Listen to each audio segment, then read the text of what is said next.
स्वागत है आप सभी का आपके अपने यूट्यूब चैनल के ऊपर मास्टर सुभाष का आप सभी को नमस्कार। कैसे हैं आप सभी?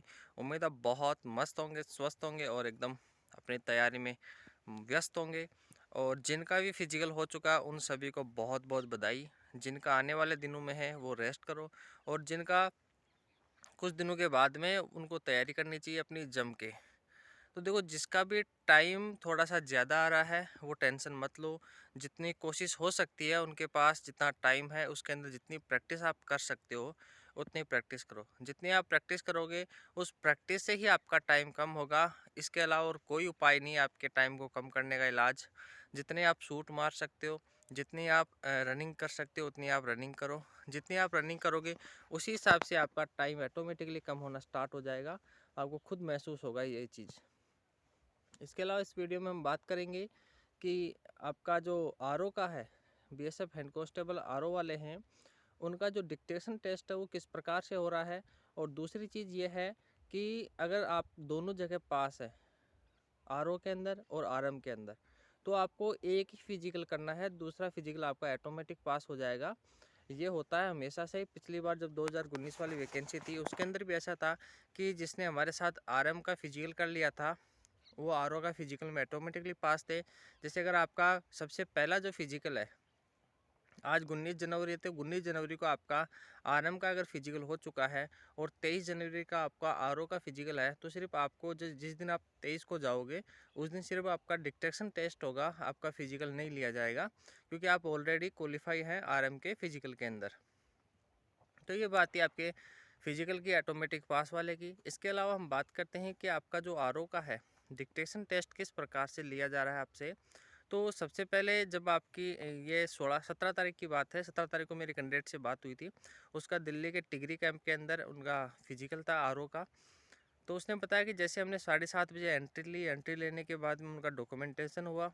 डॉक्यूमेंट होने के बाद में उनका एक चीज़ और मैं बता देता हूँ डॉक्यूमेंट के अंदर, कि किसी ने फॉर्म अप्लाई करते वक्त स्टेट का अगर ओबीसी सर्टिफिकेट या फिर कोई और सर्टिफिकेट उन्होंने लगाया था, और इस वक्त वो जो भी सर्टिफिकेट आपके पास है वो आप लेके जाओ, सब चलेगा।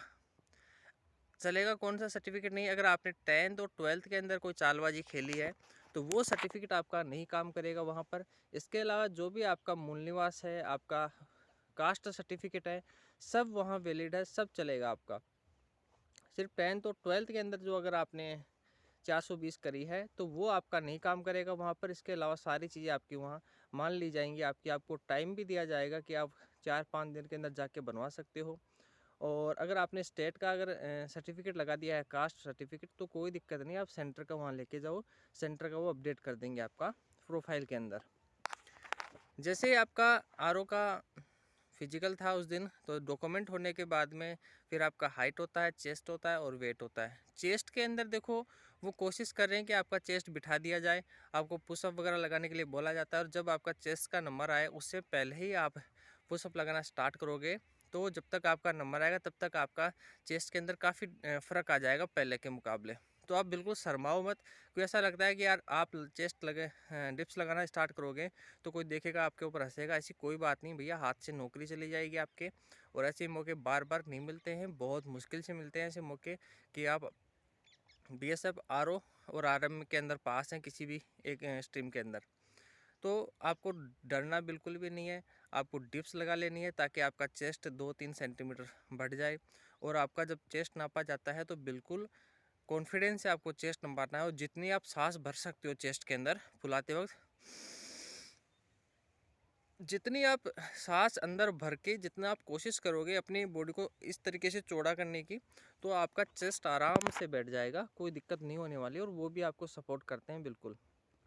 हाइट के अंदर ऐसा है कि हाइट के अंदर कुछ आधा सेंटीमीटर या फिर 5 या 6 सेंटीमीटर का अगर 0.1 सेंटीमीटर का फ़र्क है आपके अंदर, तो वो चला देते हैं। अदरवाइज अगर 1 सेंटीमीटर 1.5 सेंटीमीटर का फ़र्क है तो वो भी इसमें कुछ नहीं कर सकते, क्योंकि ऊपर से जब वो फट्टा गिरते हैं तो जितना उनको चाहिए होता है उतनी तो जितनी उनकी रिक्वायरमेंट है उतनी तो वो फुलफ़िल करेंगे ही। इसके अलावा वेट के अंदर कोई दिक्कत नहीं है। वेट आपका कितना भी ओवर हो या लोअर हो वो आपको चल जाएगा, और आपको बता दिया जाएगा कि आपका इतना ओवर वेट है 2 या 3 किलो, तो उसी हिसाब से आपको बता दिया इतना आपको कम करना है मेडिकल टाइम तक। ठीक है। इसके अलावा जब आपका रनिंग के लिए जाते हैं तो रनिंग पे आपको सारी जो भी फॉर्मेलिटीज़ हैं वो बताई जाती हैं कि अगर आपने कोई गोली या दवाई ले रखी है तो आप पहले बता दो, ताकि आपको मौका दे दिया जाएगा अगली बार रनिंग करने के लिए। और ऐसी गोली या दवाई आप लेके ना दौड़ो तो ज़्यादा बढ़िया रहेगा। आप ये काम कर सकते हो, जो इलेक्ट्रोल पाउडर आता है 20 रुपये का मेडिकल की शॉप से, वो क्या एक एनर्जी ड्रिंक के रूप में काम करता है आपका। जिस तरीके से आपका ग्लूकोज होता है वो ग्लूकोज की तरह काम करता है। मैं हमेशा इसी को पी के रनिंग किया करता था। और रनिंग से कुछ देर पहले, जैसे आपकी 20-25 मिनट बाद रनिंग होने वाली है, तो एक एक घूंट आप ले सकते हो। ऐसे नहीं लगातार ही आपने पेट भर के पानी पी लिया है, तो ये गलती मत करना। इसके अलावा आप ड्राई फ्रूट आप अपने साथ लेके जाओगे तो आपको बिल्कुल एनर्जी फील होगी उसके अंदर।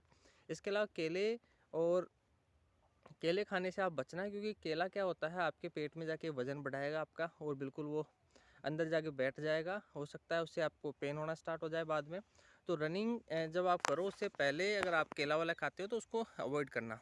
हमेशा मैं क्या करता था, ड्राई फ्रूट लेके जाता, जैसे काजू और किशमिश। तो उससे क्या होता है, आपको तुरंत एनर्जी मिलती है और आपका पेट बिल्कुल खाली भी रहता है, और आपके अंदर एनर्जी का सोर्स जो होता है वो बिल्कुल आपका पूरा कर देती है आपका काजू और आपका किशमिश। इसके अलावा आप देखो, जैसे आरओ का फिजिकल हुआ, फिजिकल जैसे उनकी रनिंग कंप्लीट हुई, रनिंग कंप्लीट होने के बाद में उनको लेकर गए हाई जंप और लॉन्ग जंप के लिए। हाई जंप और लॉन्ग जंप होने के बाद में लॉन्ग जंप होने के बाद उनको एक जगह बिठा दिया गया, और जितने कैंडिडेट थे, यानी कि 200 की आपको रिपोर्टिंग थी, लगभग पहुंचे थे 160 के आसपास, 160 165 के आसपास। और जो फाइनल रनिंग के बाद में फिजिकल, उसका हाई जंप और लॉन्ग जंप के बाद में जितने स्टूडेंट बचे थे वो थे लगभग 80 के आसपास, जितना उसने अप्रोक्स बताया मुझे कि 80-75 के आसपास अप्रोक्स बच्चे थे, इतने ही। फिर क्या करा, उनको 12 बजे तक एक हॉल में लेकर जाया गया।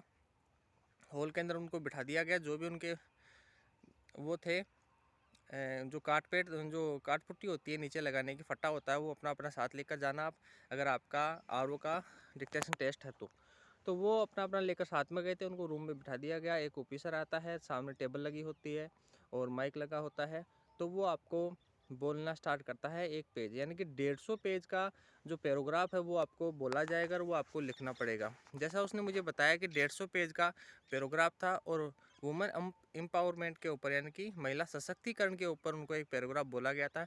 और इंग्लिश के अंदर आपको पैराग्राफ बोला जा रहा है, हिंदी के अंदर आपको पैराग्राफ नहीं बोला जाएगा, और वो एक बार ही बोलेगा। वो बोलना स्टार्ट करता है तो एक बार ही आपको बोलता है, एक बार में आपको लिखना होता है। जितनी आप शुद्धियाँ लिखोगे, जितने आप करेक्ट वर्ड लिखोगे, उतने आपको मार्क्स मिलेंगे। 150 के अंदर जितने आप मैक्सिमम लिख सकते हो उतने लिखो। अगर कुछ छूट भी जाते हैं तो उसको पूछना नहीं है, देखना नहीं है। जितना वो जो जिस जिस हिसाब से वो वर्डिंग बोलते हैं, उसी वर्डिंग को आपको ध्यान में रख के बोलना है। अभी अगर आपका 4-5 दिन है आपके पास, तो आप प्रैक्टिस कर सकते हो खूब। किसी अपने छोटे भाई बहन को न्यूज़पेपर लेकर, जो एडिटोरियल होते हैं, एडिटोरियल को आप लिखने की कोशिश करना। फिर उसके अंदर अपनी जो गलतियां हैं वो गलतियां काउंट करने की कोशिश करना, कितनी गलतियां हैं, कौन से वर्ड आपके ज़्यादा गलत हो रहे हैं, उन वर्ड्स को आप लिख लिख के प्रैक्टिस करना। तो सिंपल आपसे एडिटोरियल या पैराग्राफ आपसे लिखवाया जाएगा, जिसको आपको लिखना होगा। और पूरे 150, इसमें कोई टाइम की बाउंडेशन नहीं है कि कितनी देर में आपसे वो बोलते हैं। जितनी देर में 150 वर्ड उनसे बोले जाते हैं उतना ही आपको टाइम मिलता है, इसके अलावा और एक्स्ट्रा टाइम नहीं मिलता है। जैसे आपका पूरा 150 वर्ड वो बोल के ख़त्म होते हैं, आपसे जो पेपर है वो ले लिया जाता है। वो सबमिट करने के बाद में आपको भेज दिया जाता है। ये जब रिज़ल्ट आएगा एक साथ ही, तब आपको रिज़ल्ट का पता लगेगा कि आपके कितने मार्क्स उसके अंदर ऐड हुए हैं, आपके जो अभी के मार्क्स हैं उसके अंदर। तो ये था आरओ का जो डिक्टेशन टेस्ट है उसका प्रोसेस। सबसे पहले आपको रूम में लेके जाते हैं, बिठाते हैं, वहाँ पर ऑफिसर आता है, वो अपना एक पेज लेके आता है जिसके अंदर 150 वर्ड लिखे हुए होते हैं। वो बोलता है और आपको लिखने होते हैं, ठीक है। वो दोबारा रिपीट नहीं करता, इस चीज़ का ध्यान रखना। डिग्री कैंप के अंदर जिनका आरओ का डिक्टेशन टेस्ट हुआ था, उसने दोबारा रिपीट नहीं किया था। एक बार जो वर्ड बोल दिया वो बोल दिया, दोबारा आप उनसे पूछ भी नहीं सकते हो, और वो आपको बताते भी नहीं है। लगातार वो धीरे धीरे, ऐसा नहीं कि बहुत स्पीड में बोल रहे, आराम से बोलते हैं कि आप आराम से लिख सकते हो।